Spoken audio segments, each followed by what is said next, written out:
1। जब 28 राज्य, 8 केंद्र शासन प्रदेश, 800 जिले, 4000 शहर, 8000 कस्बे, 6.5 लाख गांव और 140 करोड़ की आबादी को जोड़ दे तो बनता है एक अखंड भारत। और भारत की उसी अखंडता की बुनियाद है हमारा युवा शक्ति ड्रिवन बजट 2026। महोदय, जहां अन्य विकसित राष्ट्र डेमोग्राफिक विंटर से जूझ रहे हैं, अपनी अगली पीढ़ी खोज रहे हैं, वहीं भारत की अगली पीढ़ी आज माइक थाम के खड़ी है। पर आज सवाल ये है कि आज हम युवाओं को क्या रावण सा विद्वान बनना है या राम सा विद्यावान? और ये बजट इस चुनाव का उत्तर दे चुका है, क्योंकि ये बजट केवल आंकड़ों का खेल नहीं बल्कि यहाँ बैठे वो तमाम सपनों का एड्रेस है।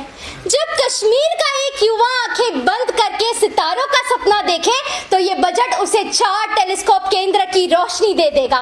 वहीं कन्याकुमारी की एक बेटी जब विज्ञान के सपने लेकर अपने घर की दहलीज को लांघे तो वहीं ये बजट उसे एक सुरक्षित छात्रावास की छतें दे देगा।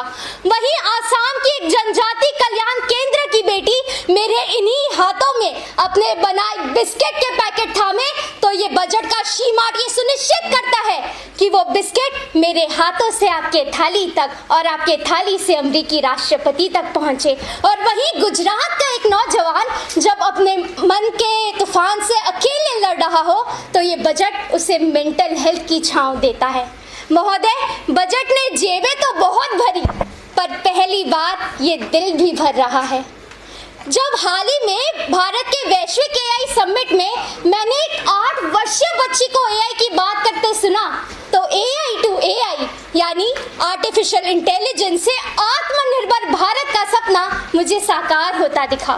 पर उस सपने की नींव है ऑरेंज इकोनॉमी। माननीय, हम रोजमर्रा की जिंदगी में तो इसकी बात करते नहीं, पर आप समझिए जब एक स्कूल में एक बच्चा एडिटिंग से अपना नाम कमाए तो स्कूल में ही ऑरेंज इकोनॉमी है। जब घर पर एक बच्चा कैमरा उठाए और उसको हॉबी नहीं बल्कि करियर समझे तो उस घर में ही ऑरेंज इकोनॉमी है। और जब कोई युवा अपने छोटे से हॉस्टल कमरे से एक पॉडकास्ट शुरू करे तो उस छोटे से कमरे में भी तो ऑरेंज इकोनॉमी है। पर महोदय, आज हम एक उस दौड़ में हैं जहां नेपाल का युवा सड़क पर क्रांति कर रहा है तो पाकिस्तान का युवा देश त्याग, वहीं भारत का युवा एक ऐसे देश की निर्माण कर रहा है जिसको देख के एक अमेरिकी माँ अपने बेटे से कहे, बेटा तू भारत जा, वहीं तेरा भविष्य सुरक्षित है। और ये इसलिए ताकि फिर कोई अमेरिकी भारत को ये ना कह सके कि भारत को दूसरा चीन नहीं बनने देंगे। तब जाकर आप सब कह दीजिएगा उनसे कि भारत दूसरा चीन नहीं, प्रथम विश्व गुरु है। जिस दिन हम थर्ड वर्ल्ड कंट्री से थर्ड लार्जेस्ट इकोनॉमी बनेंगे उस दिन विश्व के ज्ञान का सूरज पश्चिम से नहीं इस भारत भूमि से उगेगा।